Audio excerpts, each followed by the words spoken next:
as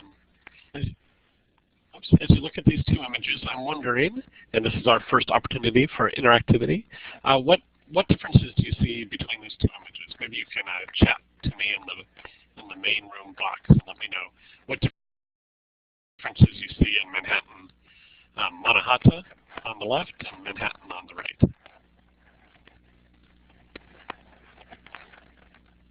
It's okay to tell me the obvious things.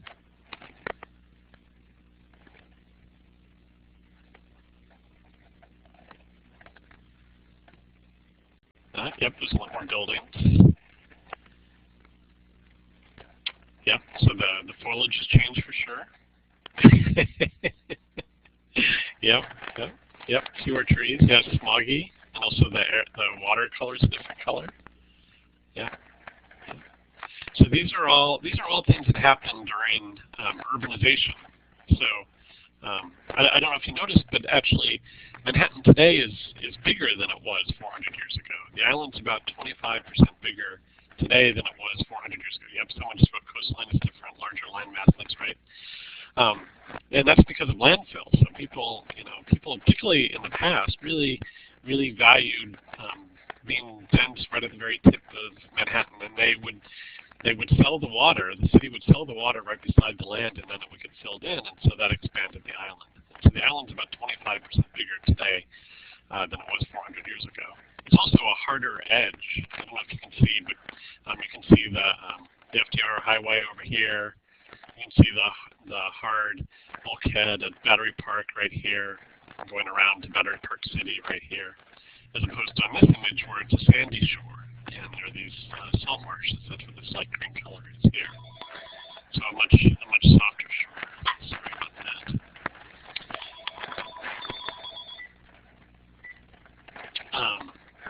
So you can see, we've also hardened the edges of the island. So that's one big difference. Another big difference, of course, is the ecosystems have changed. We went from forests and wetlands over here to buildings over here. And we'll talk a lot about how the change in the ecosystems on Manhattan has changed the way the ecology of the place works. And then, of course, big cities, make pollution, and the pollution has to go somewhere because there's so many people living in the city. We think that 400 years ago there might have been 300 or 600 people living on Manhattan, and today there's 1.65 million people living on Manhattan, and another 8 million people in the city as a whole, in a region that has, depending on a little bit on how you define it, between 25 and 35 million people. So the population has gone up considerably, and of course that puts pressure on the environment, and we need to think about that not only for the wild places of the world, but also the cities that we live in. So I'm going to go on here. The question we're trying to challenge people with, and challenge teachers and challenge kids and challenge city officials with is how do we take some of the ecological things that were true about this place and build them into this place? How do we take a little Manahatta and learn from the lessons of the ecology of that place and build it into the city going forward? So one thing we know about the city is the ecosystems have changed. And when I say ecosystems, I mean buildings and streets as well as forests and wetlands. In an ecosystem, in an ecology class, you might learn that an ecosystem is the combination of the living things and the non-living environment, as shown in this Venn diagram. And a forest, the living things are the trees and the birds and so forth. And the non-living part is the water and the soil and the energy. It's the same thing true in a city, in a building, wherever you are, in your house. That's an ecosystem. The living things are people and things that live with people, like our pets and rats and pigeons and things that live well with us, or maybe not live well, but live close to us. And the non-living environment is actually the artificial environment, the constructed buildings and streets and so forth. But that's still an ecosystem. And I think it behooves us to think about the city as a mosaic of ecosystems, as a landscape of ecosystems. Something else that changes as a place urbanizes is human lifestyles change in really profound and interesting ways. I have 3 bar graphs here about comparing the lifestyle of an average American on the left with an average New Yorker on the right. So this graph up here is water consumption rates on a per person per day basis. This is electricity consumption rates, and this is municipal solid waste generation. So how much garbage do we throw out? And on each of these graphs, on the left side is the average American, and on the right side is the average New Yorker. And you can see on a per person basis that the average New Yorker uses 74% less water on a daily basis, and 35% less energy, and generates 45% less garbage. And I know that might sound crazy because we know that New York City, for example, uses a ton of water and a ton of electricity and generates a lot of garbage. You know, if you walk down the street on trash pickup day, you'll see large piles of garbage. But that's because there's so many people living in the city. When you actually divide it up on a per person basis, it's actually much smaller. And this idea is based is what some modern environmental writers call the green metropolis effect, after a book by David Owen, where he said, you know, if you're truly an environmentalist, the best thing you could do is to move to the city and give up your car and to live in a smaller apartment, to live in, live in a place like New York, because you're going to decrease your environmental impact on a per-person basis. And people do this, and they also get all the economic and cultural benefits of living in the city. So often when I do this talk live in front of an audience, there's often some questions at this point. So we thought we'd just pause and see if there's any questions about these graphs that maybe I can respond to. So if you have a question, just write it, type it into the chat box.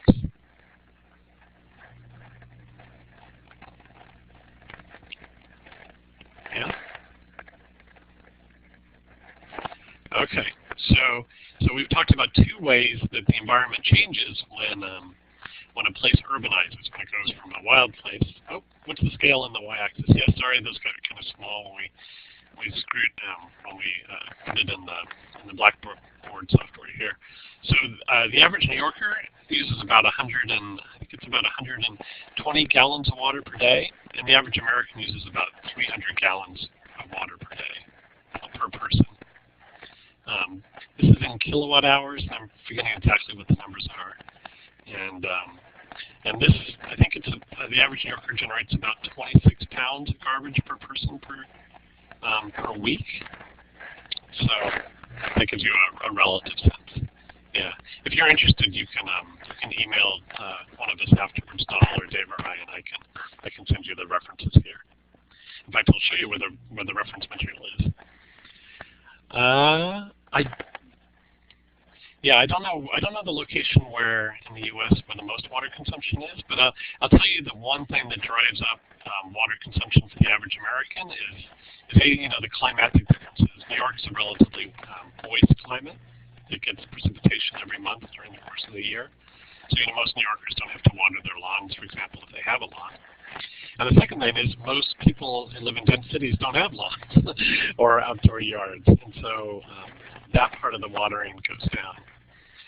And then the third thing is, New York City in the 80s went through a big process of changing out the toilets and trying to reduce the water consumption. The standard used to be 5-gallon toilets in New York, and they went to a 3-gallon toilet, and that's actually made a significant difference in the amount of water that the city uses.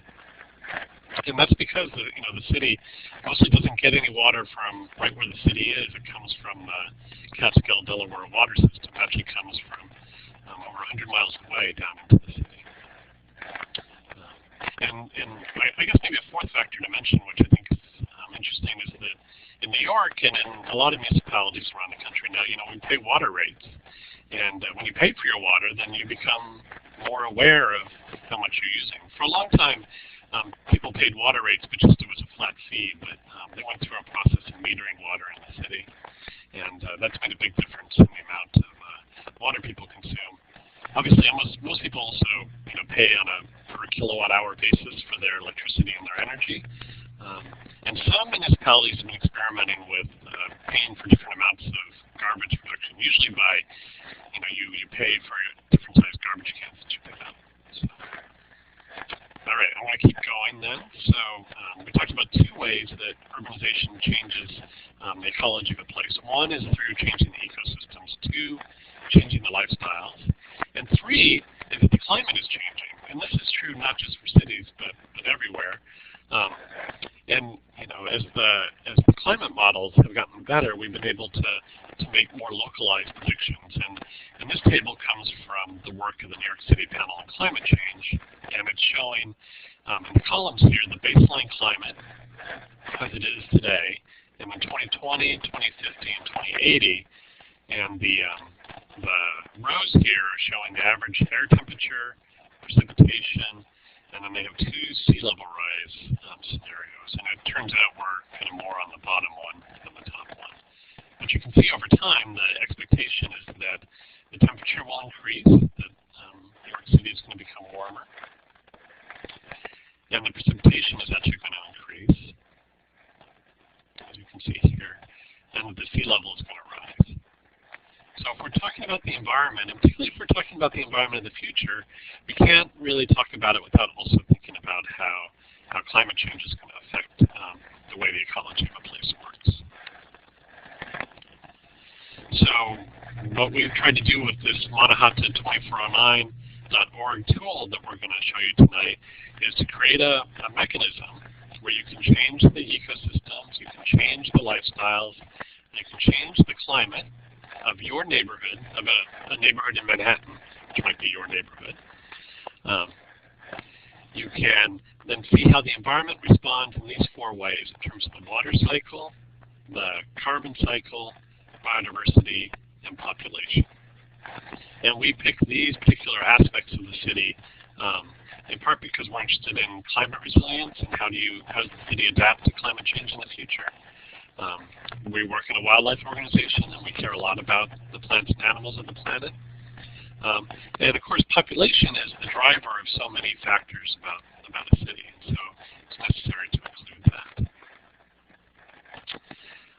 And our model is to calculate these metrics for Manhattan as it existed 400 years ago, for that same area as it exists today, and then compare that to a vision that's created by you or your students or really by anybody, so that we get some sort of comparison.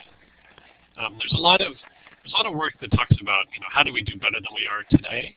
And we think it's really important to think, when we think about ecology in a city, to think about the ecology of the city today and what it was like 400 years ago. And there's nothing magic about 400 years ago per se, except that it's a wild place. It's nature tailored to the place and working in the way that like nature intended, or that it evolved to work.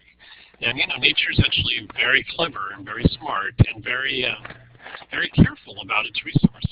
It provides habitat for so many species. It's very it holds on to its water, it holds on to its soil, it holds on to its energy in fundamental ways.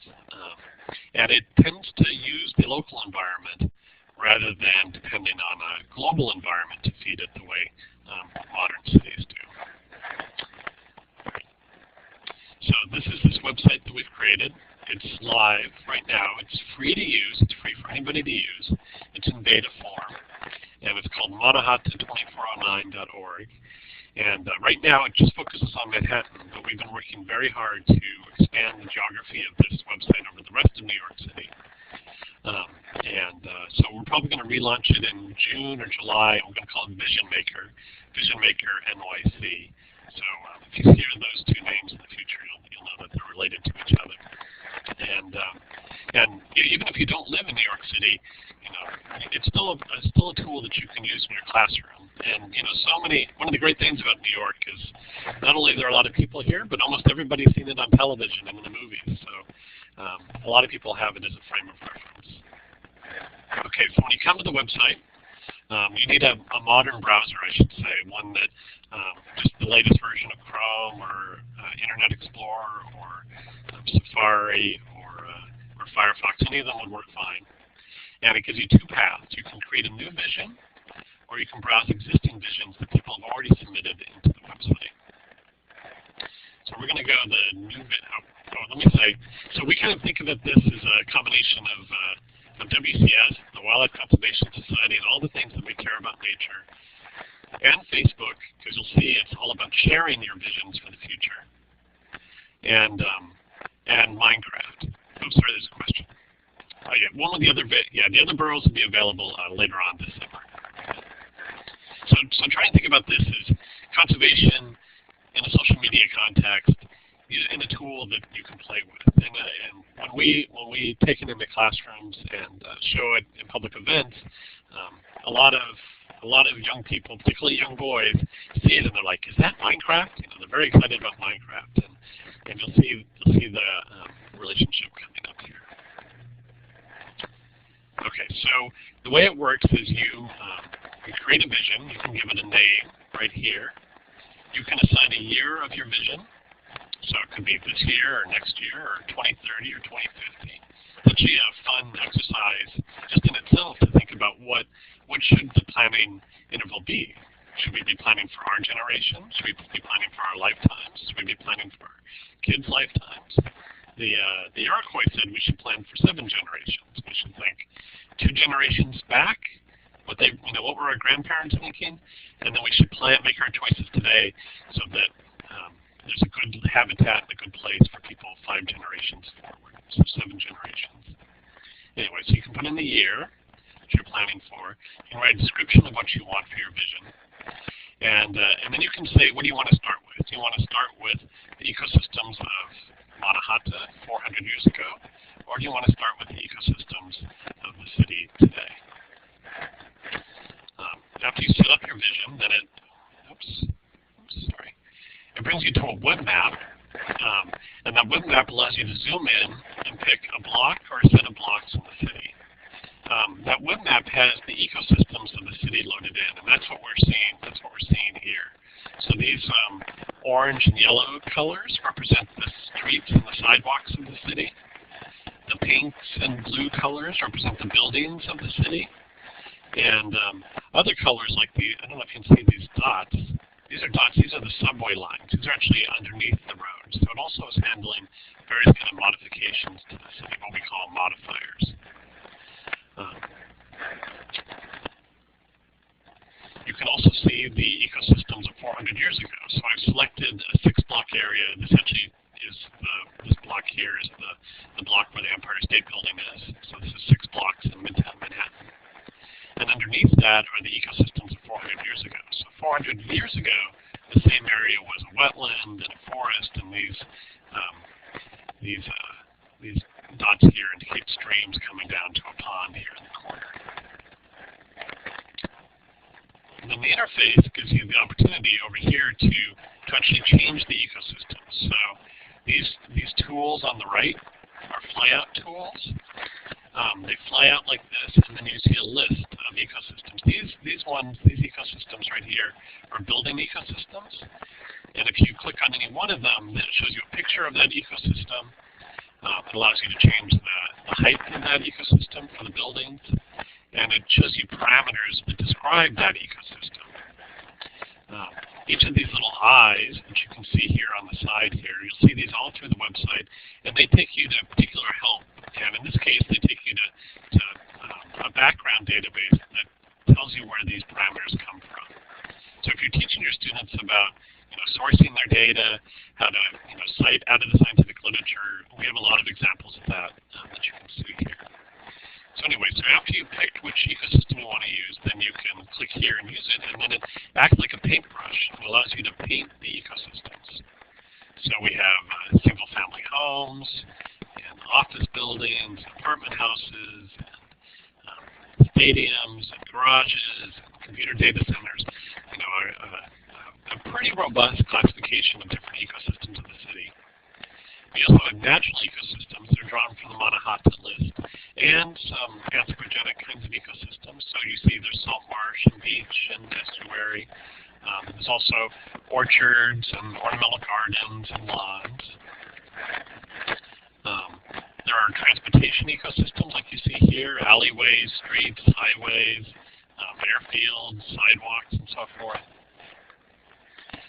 And then these are some of the modifiers. So modifiers are ecosystems that keep the base ecosystem in place. place, but they change the properties of the ecosystem. So like a green roof, it keeps the building as a building, but it slows the rainwater that falls there, and it provides a little bit of habitat value on the top, and a little bit of insulation to the top of the building. A streetcar line, like you see here in the picture, allows the street to still be used by cars, maybe some fewer cars, but also allows people to move along the streetcar system. And again, each of these is reflected in the set of parameters that are down here. So you paint your vision. In this case, I painted some green roofs on these 3 blocks over here. Over here on the left side is a lifestyle selector. And again, we have a number of lifestyles. We have 5 lifestyles currently. We have a Lenape person, like a Native American living on Manhattan 400 years ago. We have an average New Yorker lifestyle. We have an average American lifestyle. Sorry about that. We have an average Earthling lifestyle. And then we have something called eco-hipster. And eco-hipster is like an average American, but someone who's making deliberate choices to decrease their environmental footprint. So each of these lifestyles, again, is reflected by a series of parameters, and you can access those by clicking on these little eyes right here. And then finally, you have the climates. So we have 5 climates. We have a 1609 climate. This is the climate selector here. A 2000 climate, 2020 climate, 2050 climate, and a 2080 climate. And these not only increase the temperature and the precipitation, according to that data you saw earlier from the New York City Panel on Climate Change, but they also bring up a shoreline that shows you what the shoreline is predicted to be in each of these scenarios. And I'll say the shoreline is based on a 100-year flood line. So a big storm, how far inland would the water go? So you have all of this information and all these different choices you can make to think about how the city might change, how your neighborhood might change. And if you work in Manhattan or you bring your kids to Manhattan, you can literally pick any block in Manhattan and change these parameters and do experiments, do sort of inquiry-based learning about how they would affect the environment. So what do you get when you've made these choices? Well, you get a dashboard display that looks like this. The dashboard display has these 4 categories of metrics: water cycle, carbon cycle, biodiversity, and population. And on each of these dials, as we call it, you can see the value of your vision. The value of your vision, which is this gold line. This gray line over here is the value of that parameter as it is in the city today. So you can see this one is pointing to the city today. And this green line is the value of the city, or that area as it was 400 years ago, is Manahatta. So in this instance, we have stormwater. So how much stormwater is produced in gallons per day? We're saying that our vision produces about 2 million gallons of water in an average storm event using today's climate. So you imagine that 6 blocks, it starts raining, and all of that water that's flowing down the sides of the buildings and in the gutters, we're saying that's 2 million gallons of water. The city today is 3.6 million gallons, so this is an improvement to come down to 2. But if we compare that to Manahatta and that area of 6 blocks, it would have been 0, because in the forest, all the water gets collected by the trees and goes into the ground and then comes out into the stream. It actually gets slowed and captured and then slowly released. So this is the result. The reason it's lower here is because we've painted green roofs on some of the blocks, and so that's actually slowing the water down and capturing some of it and allowing some of the water to transpire back up through the plants into the atmosphere. Are there any questions about this? I just want to make it's really important to be able to read these dials the right way. So I just want to make sure that was all clear. So if you have any questions, feel free to chat in the box. Is there a way to see the vision? Yeah, sorry, it was, let me just go back a slide or two. Oh, sorry. So if you see here, sorry, it's a little bit covered by the lifestyle figures here, but this is our vision. So it's a top-down view, and it's sort of a Minecraft kind of view. It's in a sense that it's showing pixels. It doesn't show you like a plan view, like if you could actually see it in profile.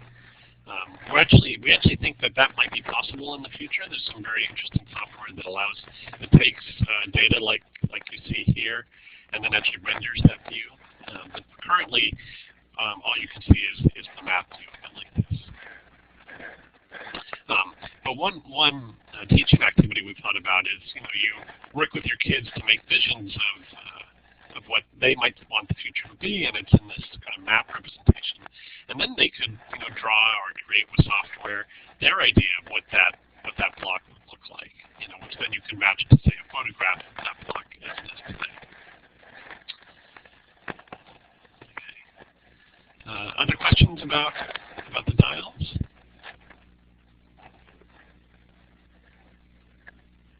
Okay, so I'm going to go ahead, and we'll have lots of opportunities to talk.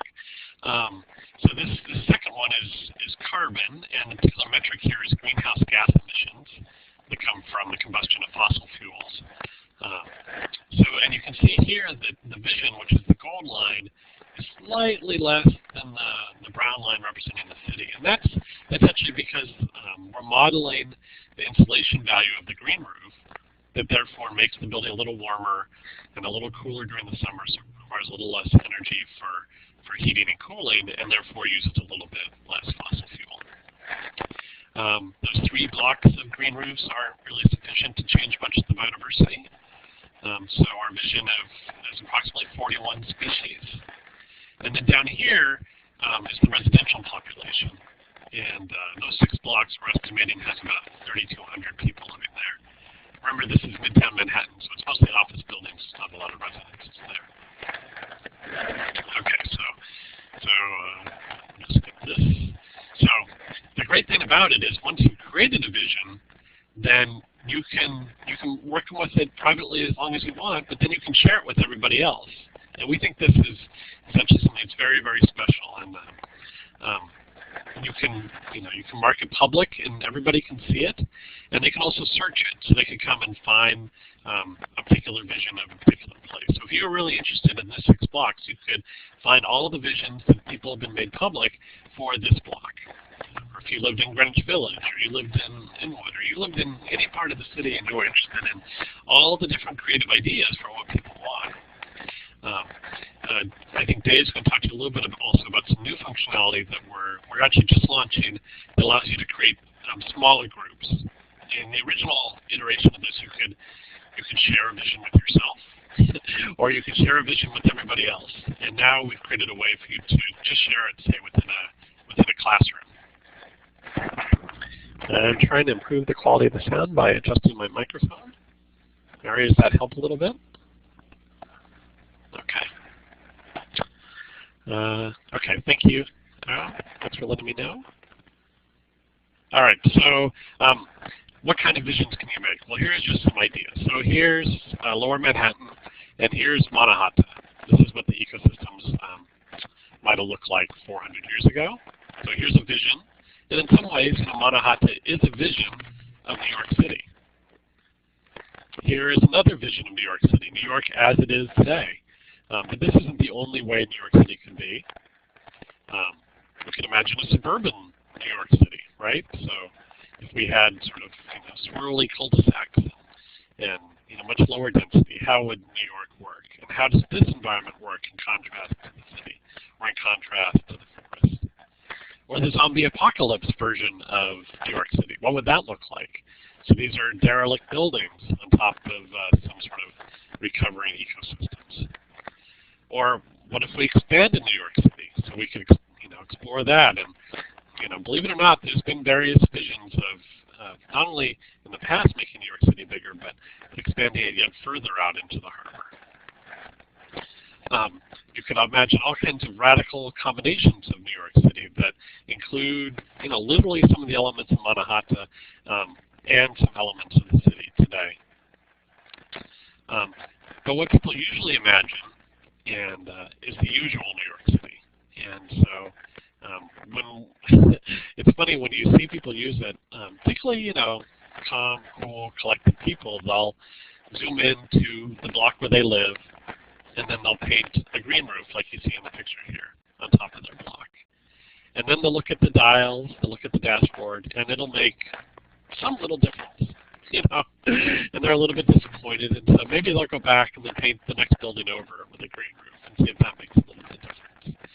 And I think actually that's a problem with the way we think about the environment of the city today.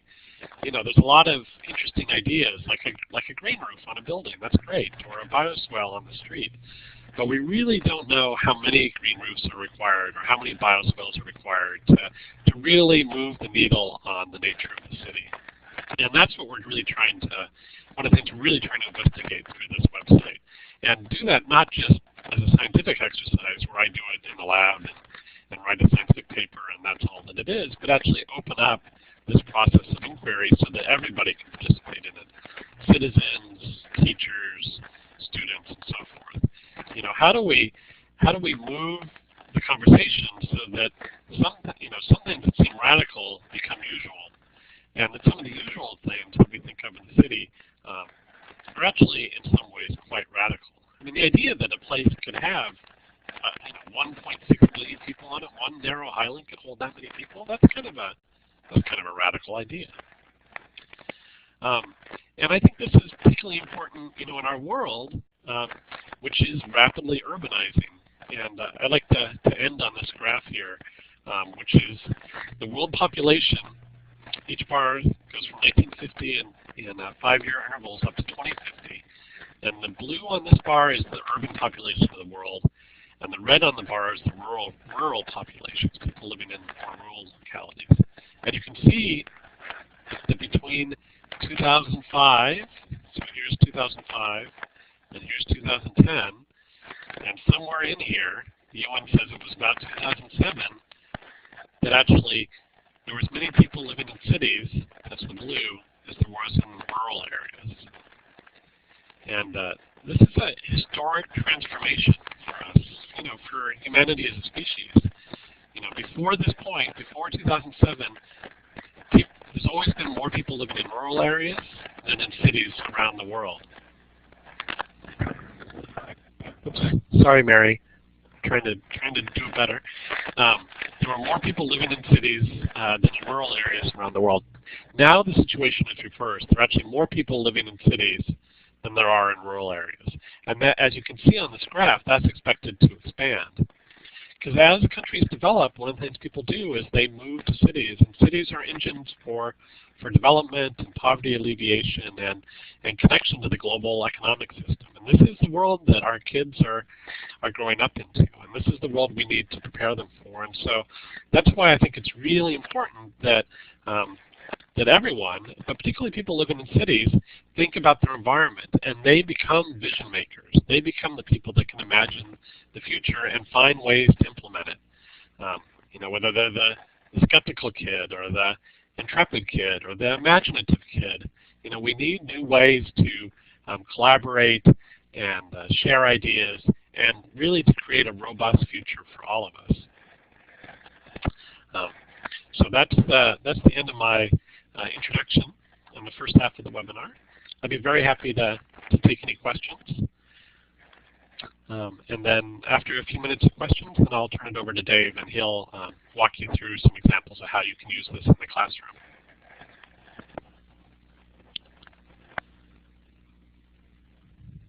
So if you have any questions, feel free to chat in the box.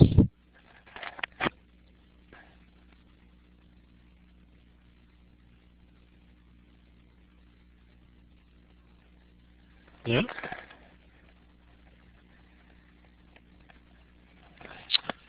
What are some of the main points from this exercise that we could share with students in other states? Well, Dave is about to show you a great example that's all about climate change. And climate change is something that's true for all the states of the Union, as well as the whole world.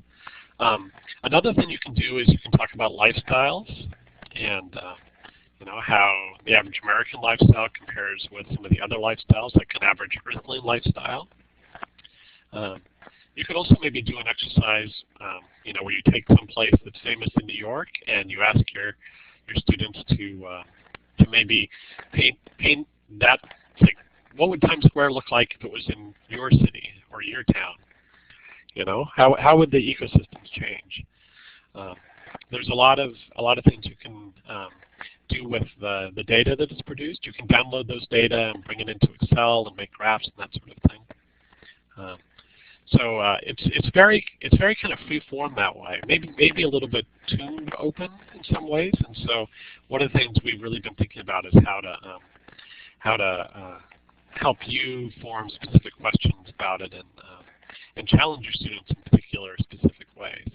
And in that respect, the work that Dave's been doing has been very helpful, because he's been working with a series of New York City school teachers where we're not telling them what to do. They're just they're helping us figure out how to integrate it with their curriculum.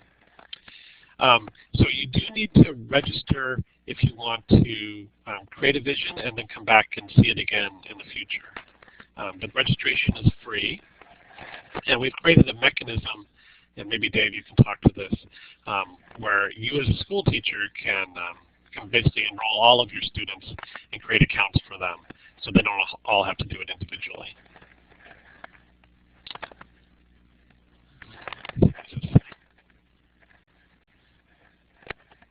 So do you know of, I'm just reading it, do you know of any students groups that have connected their experience with this program in any local conservation activism in their communities to go more green? Well, we're working on that.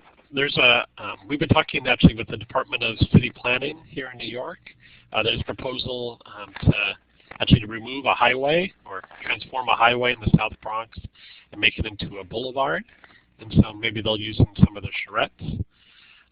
We've been using it in a whole variety of different classroom settings around the city. And Dave can give you some more specific examples of how teachers are using it. We've created some kind of draft lessons that are mostly focused on, you know, doing an activity, you know, out in the world, if you like, and on the sidewalk outside the school, and then coming back in and seeing how you can use, you know, how that affects the model. So, you know, not everybody knows what, say, a bioswale is. So you go out and look at a bioswale, and then you go back in. Or the cells, the pixels that we use to render the city, they're 10 meters across. And not everybody has a very good sense of what 10 meters across means. So we actually have an activity where you go out in the playground and you map out 10 meters, and then you come back in and see what that means. Which is actually that's a really fundamental idea in science, is how do we make measurements over what size and scale.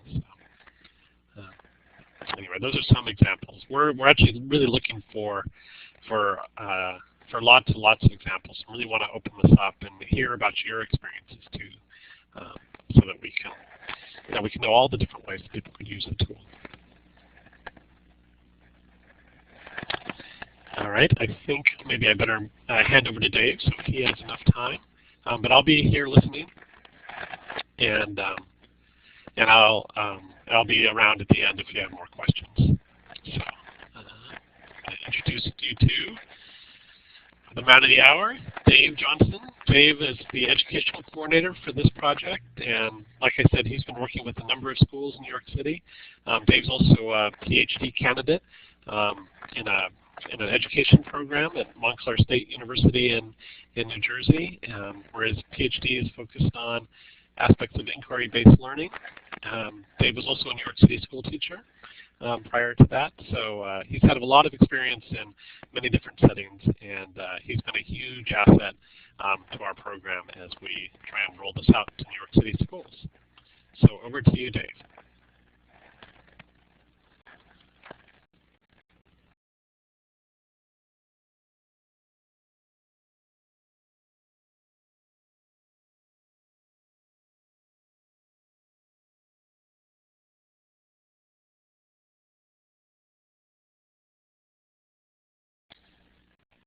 Hey, Dave, we can't hear you.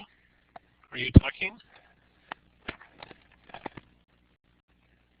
Okay, sorry for this problem. Dave is talking. Yeah, I can't hear you though.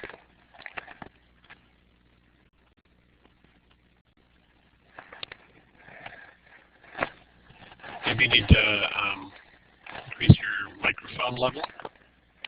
Dave? Not everybody, just Dave. Or Dahl, maybe you have some advice? Talking right now. Hear me. There you are, Dave. I heard you a minute.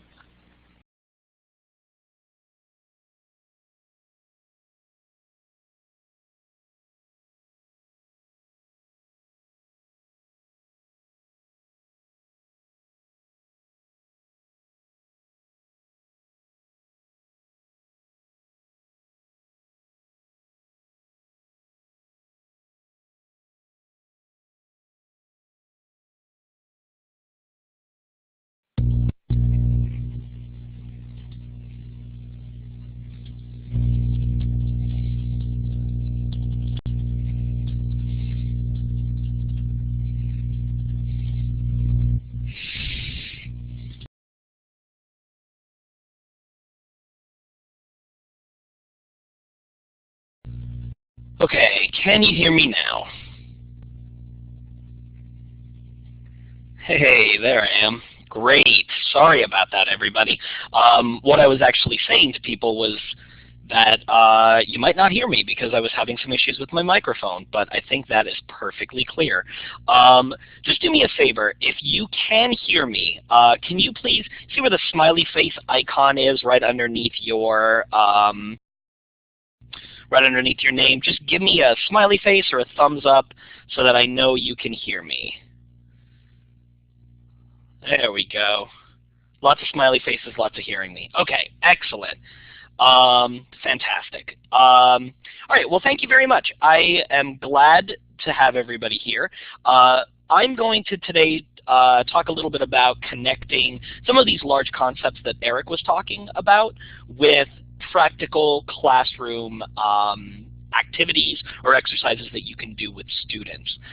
We're going to engage in one of those activities or an example of one of those activities today, and then I'm going to give you just a few ideas of ways that you could go a little bit deeper with it. And then at the end, we're going to have some time for you to ask me some questions about some of the work we've been doing with New York City Public Schools, and also give you contact information that if you're interested in getting some more ideas or want to shoot some ideas off of me, I'd be happy to engage with you beyond this as well. So with no further ado, let's talk a little bit. Some of this is going to be a bit of a review just to make sure that we're all kind of on the same page. What I want to focus on today is just climate change. One of the issues that we've come across when our teachers have been trying to engage in the platform with their students is that there's a lot of data in the platform. It's very overwhelming. There's a lot of data points. I mean, literally thousands of data points that you could deal with. So one of the strategies that we've been encouraging our teachers to do is to go very small, to take a very narrow focus until you feel a little bit more comfortable with the platform. So using that exact same strategy, today we're just going to look at climate change. That's going to be the one variable that's going to get changed in the activity that we do today. So once again, this is what the platform looks like when you first log on. And I think, Greg, earlier you had asked, do you need to log in or register before being able to log in? And Eric did answer that you would if you want to create a vision, but for the activity that we're going to be doing today, you actually wouldn't need to log in. So if you just wanted to try this out with your students, just to start kind of getting a feel for it, you would actually just go to this button right here, the one that says Existing Visions. I just put a little laser marker on it on the bottom right. But if you did eventually want your students to create accounts and log in, you would have to sign in through this button over here on the left-hand side. One of the things that Eric alluded to was the idea of having your students register for accounts. That can get overwhelming. If you've got 4 sections and you've got 30 students in every section, that's 120 students that you would have to log in and register. So we've created a way for you to do that fairly easily. What you do is create an account and then create a group and then that'll give a code to your students. And then your students can log in and use that code to go directly into your group. So they would enter in the code, and you wouldn't have to go in and take each one of your students' usernames and put them into a class yourself. So that's one of the pieces of feedback that we got from teachers that we're implementing to try to make it a little bit more user-friendly for the teachers as you engage in this. But again, for the activity that we're doing today, you would just click into this existing vision section here, and you wouldn't even need to have your students register prior to it. So once again, Eric's talked a little bit about how there are three main variables that we can look at. We can look at ecosystems and how those change. We can look at lifestyles and how those change. And we can look at climate and see how that changes. So again, for this particular activity, the ecosystems and the lifestyle are not going to change at all. It's set as the ecosystem is a half-mile by half-mile square of Manhattan just south of Central Park. We did nothing to the actual ecosystem that's there. We didn't modify any of the buildings. We didn't move any of the buildings. We didn't change any of the infrastructure. It looks exactly the same. The lifestyle is also set as average New Yorker, which is what it kind of defaults to. So we didn't change that either. What we did change in this particular activity was just the climate.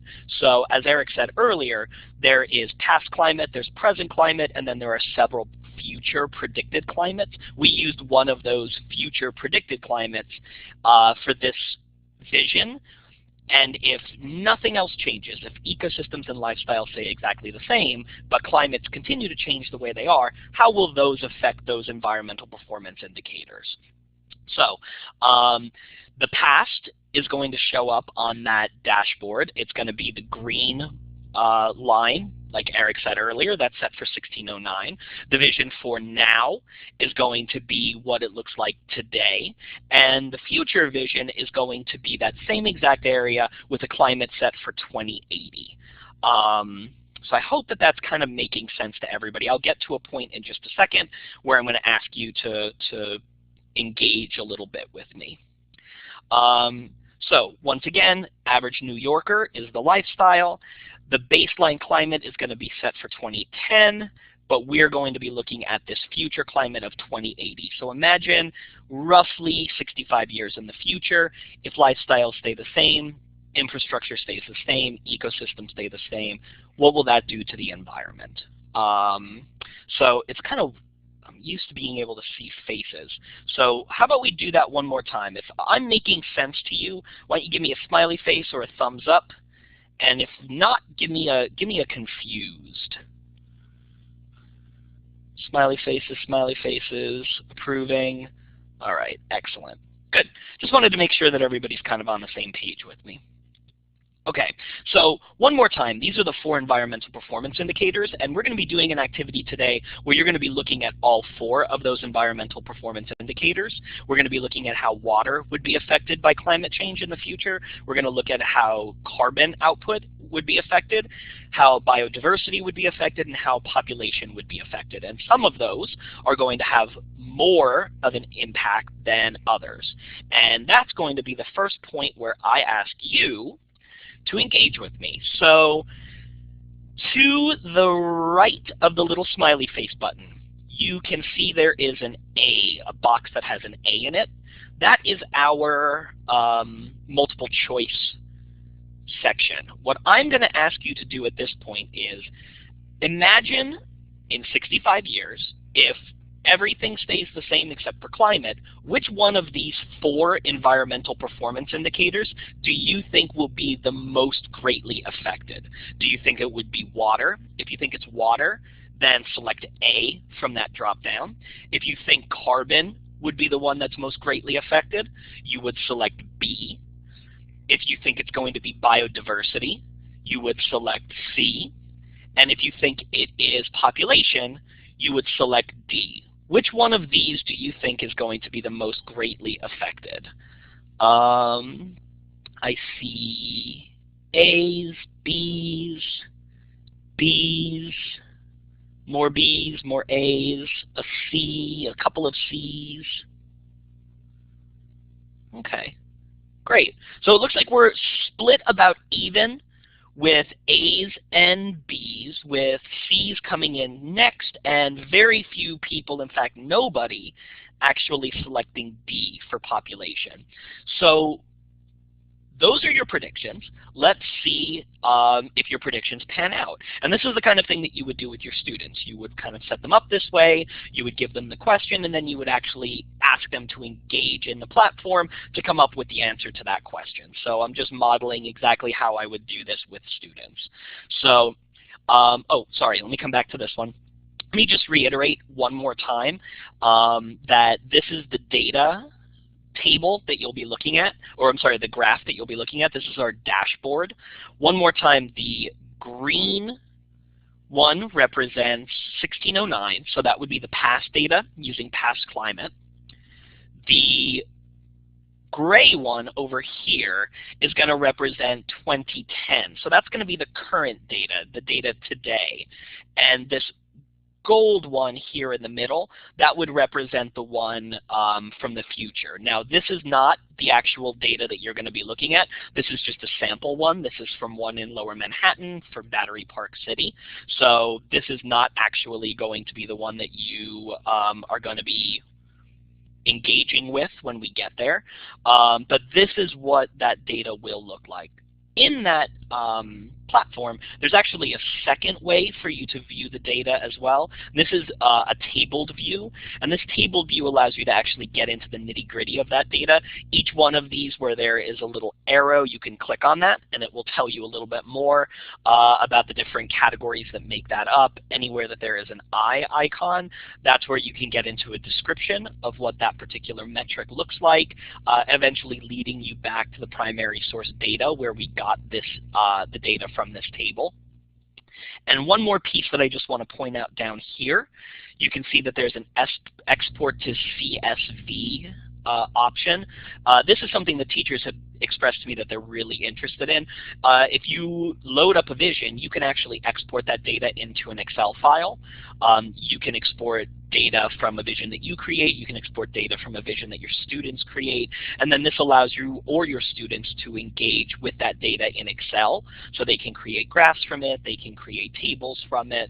And it's a really nice function that we have built in that teachers seem to really appreciate. So let's move into the challenge. This is my challenge for you. If climate continues to change at predicted rates, how will the 4 environmental performance indicators change?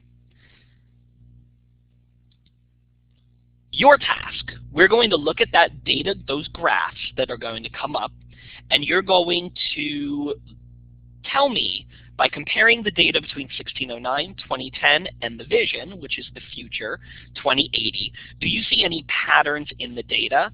What are the practical implications for an activity like this for you as an educator? So what we're going to do in just a minute, we're going to break you into smaller groups. Each group is going to have about maybe 7 or 8 of you in the group. And within your group, you're going to be able to communicate, chat with each other, looking at the graph and trying to come up with these 2 takeaways. What are the patterns that you see in the data, and what are the practical implications for you as educators? I'll be popping into each one of the groups and explaining which group you are. If you're group 1, you are only going to be focusing on the carbon API. Specifically, the data that will be coming up is the greenhouse gas emission data. So you're just going to be looking at carbon. If you're in group 2, you're going to be looking at the water API, specifically the stormwater runoff data. And if you're in group 3, you're going to have a slightly more difficult task because you're going to be looking at 2 different APIs. You're going to be looking at biodiversity, specifically the number of species that are in the area, and the population API, which is the number of residents that's in the area. Good question here, Greg. I see. Are the predicted climates based on one climate change model, or can a user access a second or third climate change model to see differences in the predicted outcomes? So I'll ask Eric to talk about the specifics later on, not right this second, about which climate change model they actually used. All of the data comes from the same climate change model. However, you can select different time periods. So you can look at climate change as predicted in, I think it's 2020. So that's about 5 years out. You can look at 2020 or 2050, which is about 35 years out, and then you can look at 2080, which is about 65 years out. So yes, you could actually look at climate change over time in that way and get a bit of a longitudinal look at the data by just changing what which climate model you're using in that particular vision. So hopefully that makes sense. So let me just repeat the task one more time for you, and then Dahl will get you set up in your groups. Group 1, you're going to be looking at the data, specifically the carbon EPI data, greenhouse gas emission, and you're going to say, do we see any patterns in that data? And then this kind of activity that we're doing, what are the practical implications for me as an educator? Group 2, you're going to be doing the same thing, except you're only going to be looking at the water EPI and stormwater runoff. And group 3, you're going to have to split your time slightly between biodiversity, the number of species, and population, the number of residents. You'll see why I gave you 2 in just a minute. Should be fairly easy to figure that one out. So one more time, because you know I love to see thumbs up. That's my check for understanding. Does this task make sense for you? Give me a thumbs up if it makes sense. Give me a confused if you're confused, and I will clarify. Okay, I see some thumbs up. I see one confused.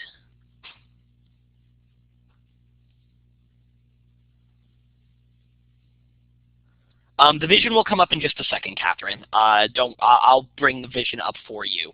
I just want to make sure that people understand the actual task that I'm asking them.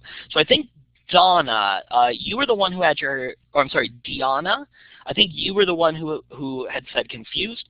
When we break you into your groups, let me make sure that I touch base with you, and I'll clarify with you. Everybody else, it seemed like you looked pretty good. So what I'm going to do right now is ask Dahl if he can break you up into your groups. So stay with us for just a second.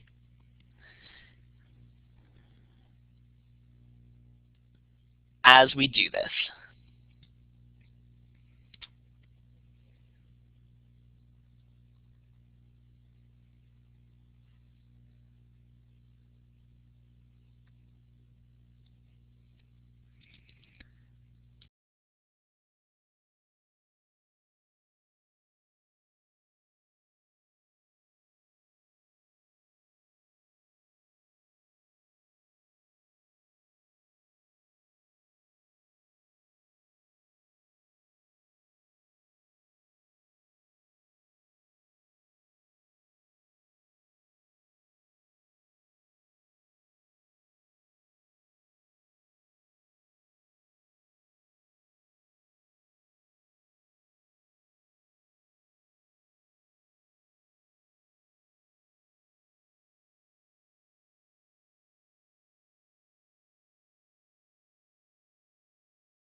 Okay, I think everybody is back with me now. Hopefully you can hear me.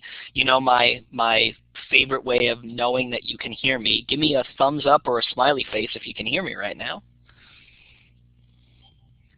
There we go. All right, excellent. Great. So hopefully you can get an idea of that's one very specific activity that you can use with your students. It was very focused. We really were just looking at climate change. And we were just focused on, each group of students was just focusing on one EPI. Again, it's a really overwhelming platform if you're not comfortable with it. So I think that's a really nice way for your students, particularly middle school or early high school students, to ease their way into the platform.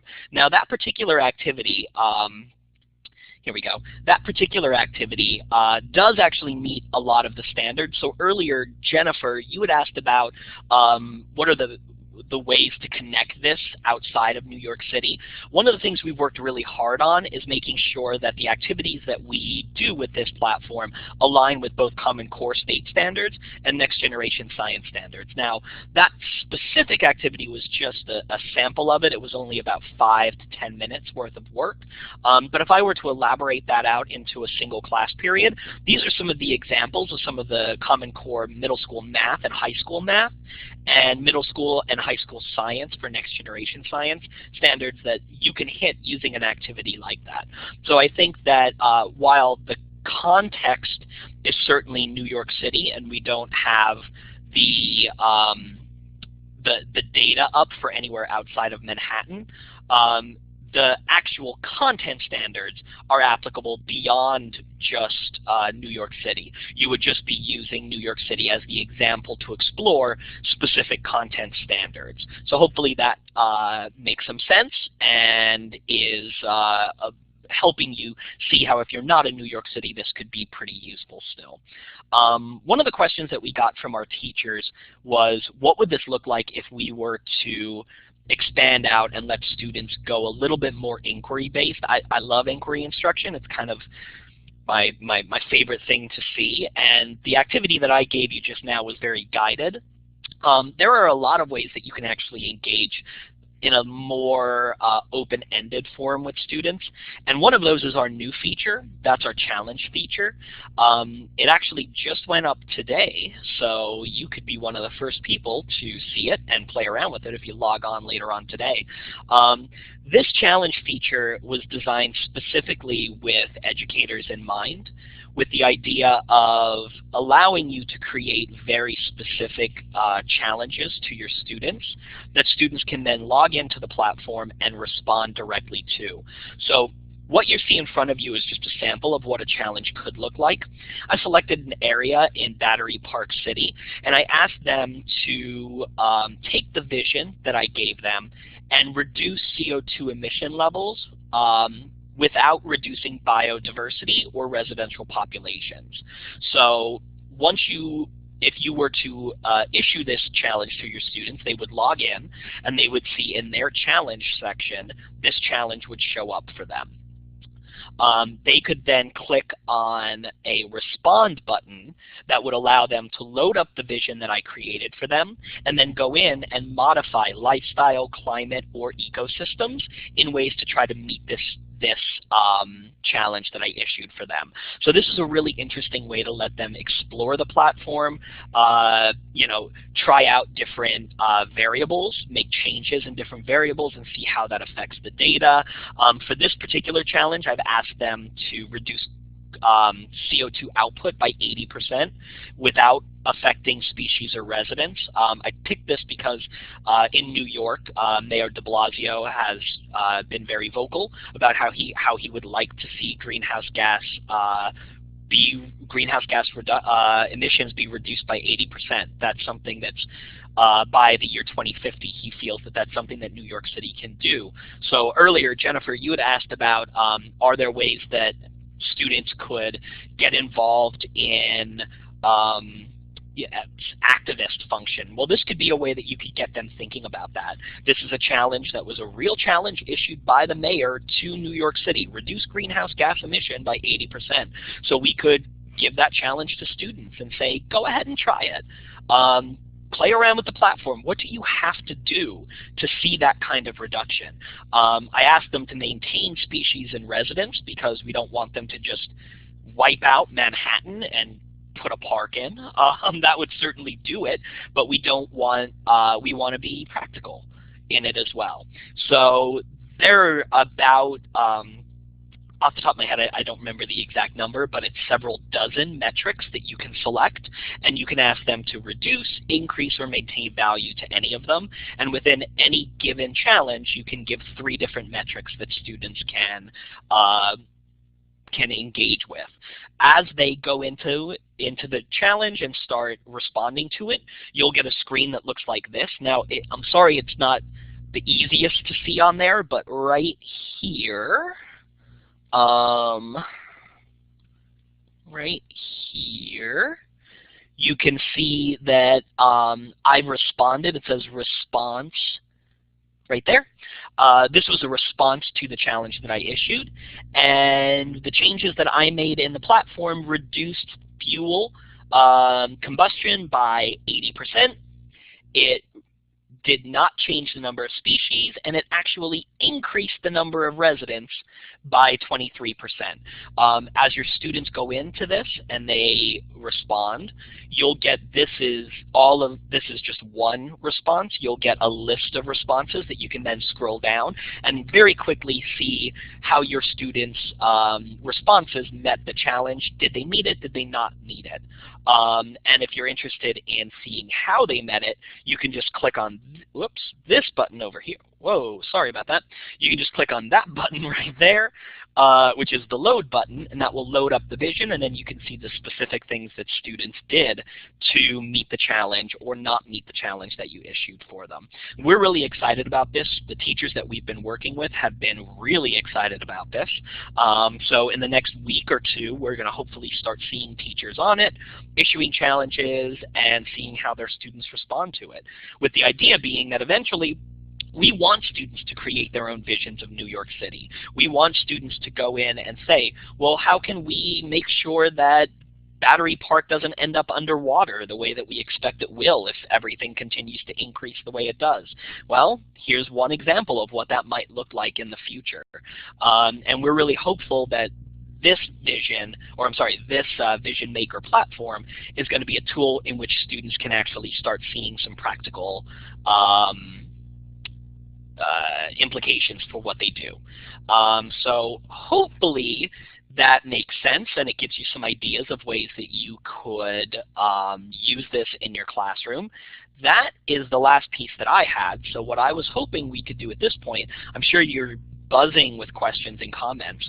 So let's spend about 5 minutes or so answering questions. If you've got them, type them into the chat section, and I'd be happy to answer them. Then I'll turn it back over to Dahl, and he will wrap up for us.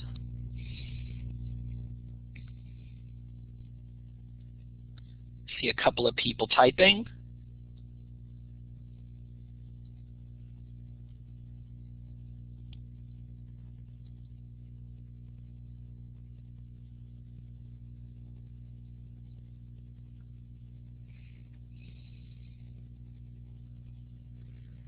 Well, maybe not. I'm not seeing anybody typing into the chat function. Let me say going once, going twice. Anybody have a question that you would like? Oh, there we go. A couple of people.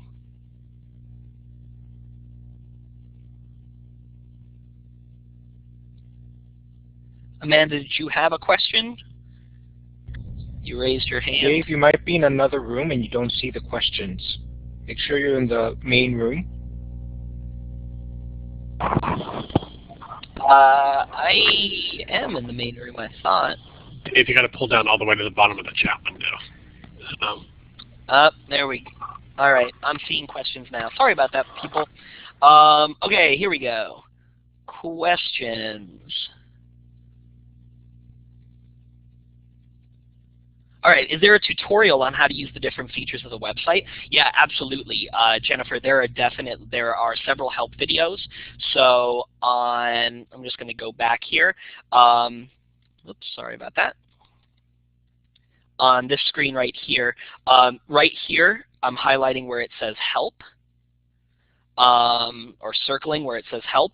If you click on that, there are going to be several help videos. Each one of the videos is about 2 or 3 minutes, and it walks you through how to use it. We're also going to be putting one up very shortly on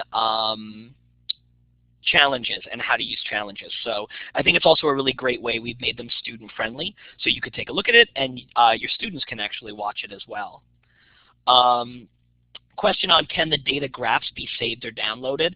The graphs themselves can't be downloaded, but what you can do is export the CSV, and then you can create the graphs through Excel and then save them that way. The other option would be, of course, to take a screenshot of it, and then you would be able to save that as well.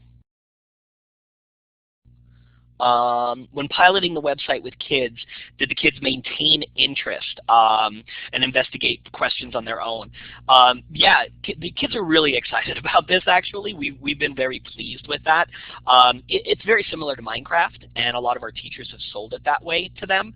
They've said this is you know, a fun video game way of exploring ecosystems, and initially they kind of go in and they just build stadiums all over the place.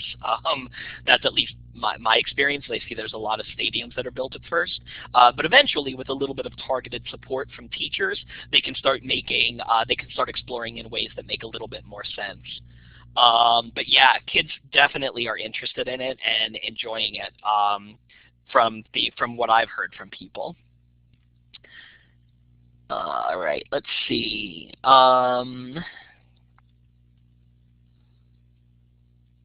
Is there a way to track student activity on it? So I guess if the question is asking specifically individual students and how they're using on it, there's no way for you as the teacher to follow specific students. However, if you've issued a challenge to students, as the students respond to that challenge, you can see their response to your challenge change over time. So you can actually see by clicking on that screen on this screen, as it changes, as they respond to it, the numbers under each one of these will change as well. All right, I think that is all the questions down here. Let's say last chance to type in any other questions that you might have. And then if we haven't answered them, you can certainly just reach out to me separately and contact me. My contact information is available on the page for it that the doll's going to show, and I'd be happy to respond with specific questions that you might have.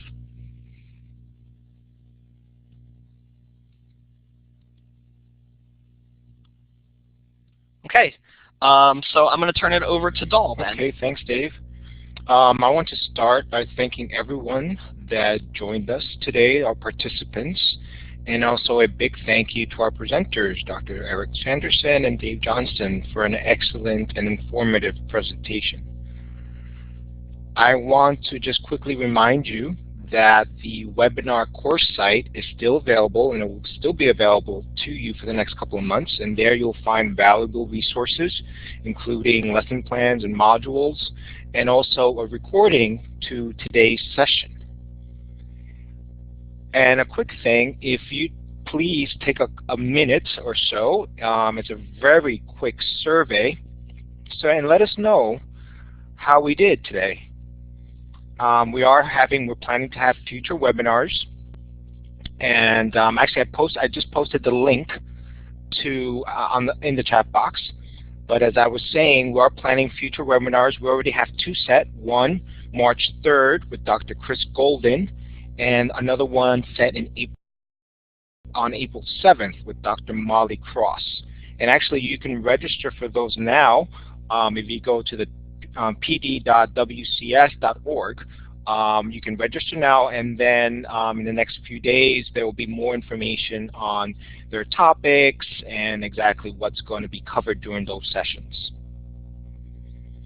And thank you all again for joining us, and I hope to see you in future webinars. Have a great night all.